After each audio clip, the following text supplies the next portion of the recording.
Hi, Miss Garcia. Welcome. Thanks for coming in today. I know that you've been feeling a little hoarse and you commented that it's especially at the end of a long work day. And afterwards, I'll share some recommendations to help with the discomfort. So let's start with where your voice lives, in your larynx or in the voice box. It's located in the front of your neck, just superior to the trachea or your windpipe, and just below your throat or the pharynx. On this model, you can see on the purple part is the thyroid cartilage. Kind of looks like a shield with two horns, superior and inferior. So the superior horn above and the inferior horn below. It's connected to the cricoid cartilage. This part in pink, it's shaped like a ring just below the thyroid. The arytenoid cartilage are a pair of cartilage, and they are pyramid shaped here in yellow. And just superior to that are the corniculate cartilages, and right here in black. And they look like tiny horns that sit right on top of the arytenoids. The cuneiform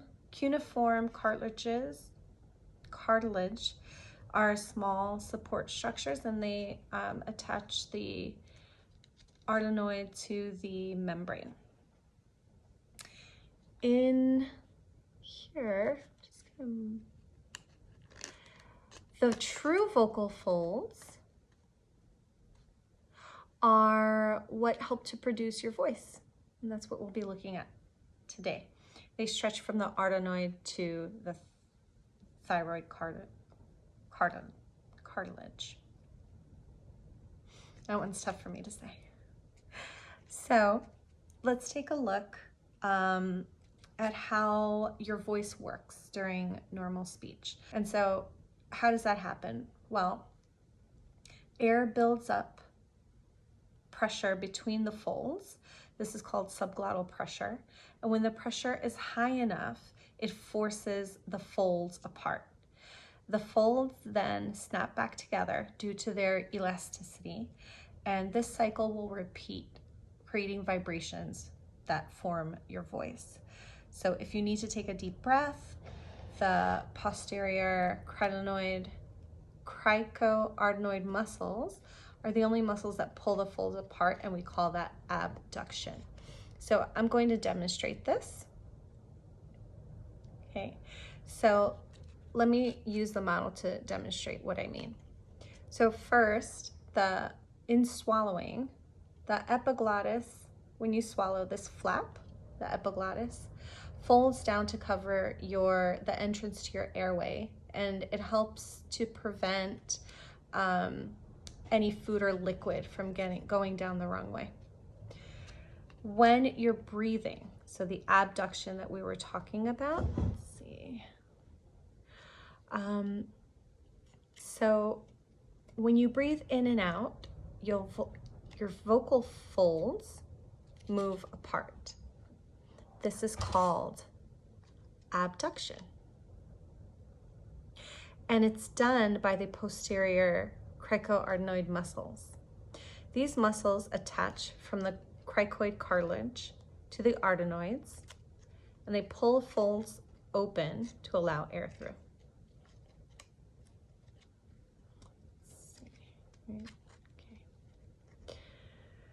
So when you're speaking, the same arytenoids, they move together and they bring the vocal folds to the midline. This is adduction. Ad meaning they come together. Once they meet, they vibrate as the air pushes through, and that's how you produce sound.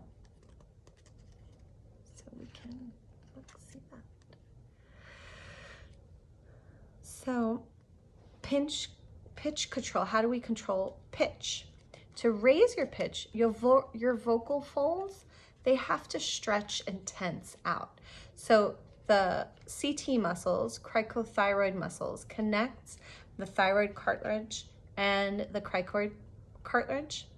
And so when it contracts, it rocks the thyroid forward and it tightens and lengthens the vocal folds, just like this, right? Just like stretching the rubber band we see.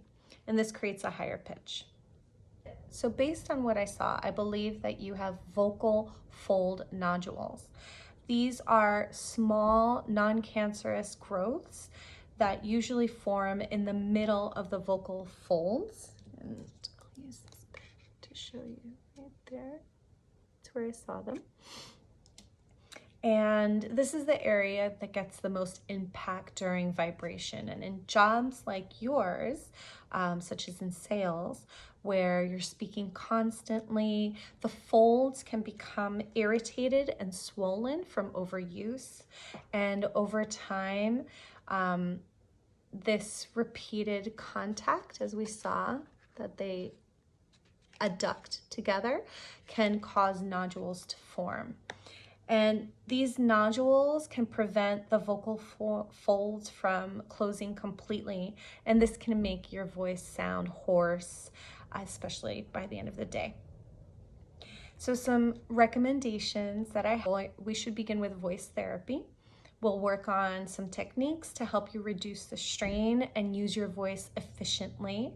Hydration, so be sure to drink plenty of water throughout the day to keep these vocal folds moist. You can build into your schedule quiet time to allow your voice to recover. Try to avoid yelling or whispering. Whispering, believe it or not, can also strain the folds. Thank you, and feel free to reach out if you have any questions.